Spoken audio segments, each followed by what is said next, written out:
Ndugamano iria ikoretwo igithegea gatagati ka wabici ya mutabania wa thitango cia muingi na kamiti ya uiguano na urumwe NCIC ni thiite na mbere gwakiriria othe makiorotana kumana na kuhaguka kwa maciira ma ucogeri wa nguui na mithingi ya kwaga wira muiganu. Umothe mutabania wa thitango cia muingi Noordin Haji ni akuruhanirie NCIC na gukorwo macungiriirie gutharara kwa maciira maingi ma ucogeri wa nguui.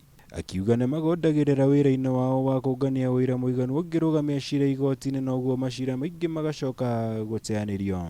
NCIC, they need to have their officers on the ground to do individual recordings, and we've asked that they identify hotspots and maybe even go a step further of covering individuals that they think need to be covered, like for example the principals. And individuals who are known to be troublemakers. And it is only through that we as ODPP will be able to make the decision to charge. Guteanĩrio gwa ciira ũrĩa ũragũmĩire seneta wa Meru Mithika Linturi nĩ igoti nĩ ũndũ wa kwaga ũira mũiganu nĩguo wakĩrĩirie ndũgamano gatagatĩ ka honge ici cierĩ. DPP akiuga nĩ wĩra wa NCIC kũngania ũira mũiganu na kũmũtwarĩra mbere ya kinyanĩire itua rĩa kũgathĩka thitango igoti-ini. The uphill task of that is that both the investigators, NCIC, could not get hold of an original clip. One of the requirements of hate speech is that the person who records, the device that records, must be identified and must be part of the evidence. And if you lack that, then there's no way we can make the decision to charge.